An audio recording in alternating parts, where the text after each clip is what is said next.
My topic that I decide to do for my project is whether or not to let my kids that I'm having in the future, obviously, allow them to play violent video games. And I chose this topic because with the way that video games are now, it makes me wonder how much it actually affects a child and how it develops into their future behavior. With this project, my options that I could go with in the future is I can let my kids have the violent video games, or I can just keep them away from them, never buy it for them. I mean, realistically, they'll still have access to them through their friends, just like I did as a kid, but if I'm not giving it to them full time, then they don't have as much of an exposure. So those are my two options, and then my two outcomes is if they develop an aggressive behavior or if they don't develop an aggressive behavior and more calm and whatnot.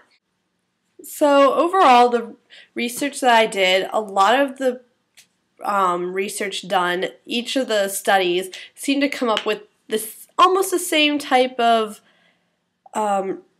results, but some we're looking at different aspects than others. So a few of the cons that came up with the research was it may cause aggressive behavior. It also, the more someone is exposed to violence, the less or the more desensitized they become to it. So for instance, the more a child's exposed to certain violent behavior, the less emotionally attached they'll get to it. And also other studies have shown that it actually causes self-esteem issues with particularly girls, because female characters in these types of video games are really sexualized. But the pros that they did find is that it does help with hand-eye coordination.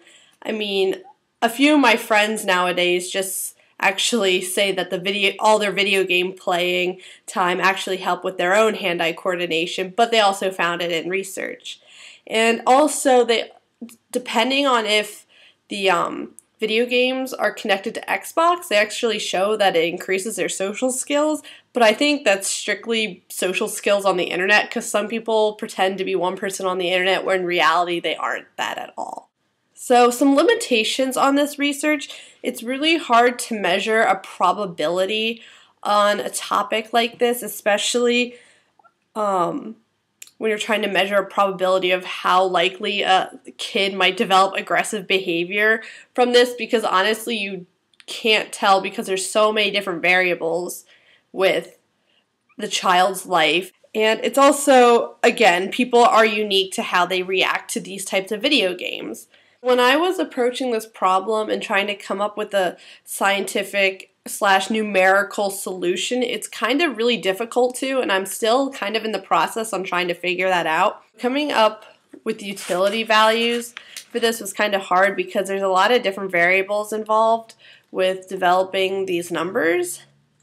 So I had a kind of difficult time of doing it. I'm still kind of in the process of it.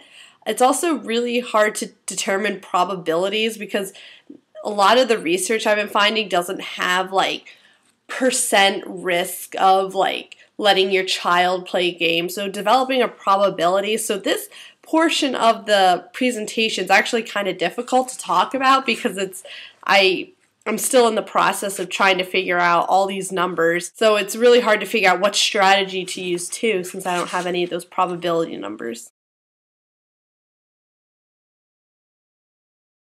The reason why I chose this topic is because growing up as a kid, my parents would not allow my siblings and I to play video games because they were afraid that we would imitate what the characters in the video games did, and also show violent behavior when we were older. Over the course of researching for this topic, at first when I asked myself the question before I did any of the research,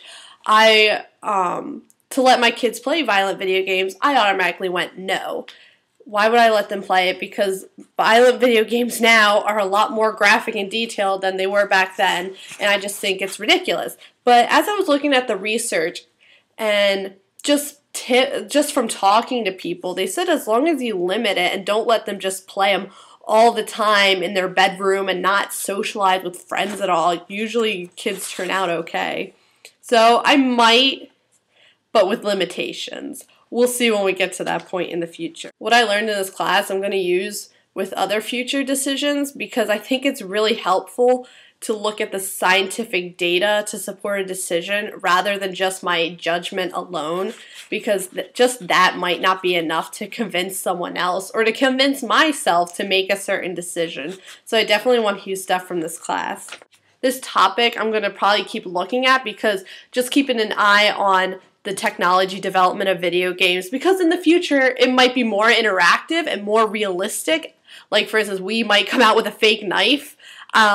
I don't know, that'd be very concerning, but just to keep an eye on what's happening in all this development. And also for that time when my kids do become of age that they want to play video games, this will actually help me be like, okay, maybe little Johnny, you can get that for Christmas or not.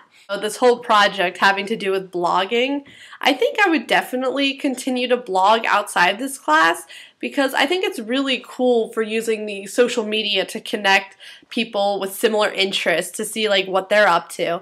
But a blog that I would want to write about, I honestly don't know.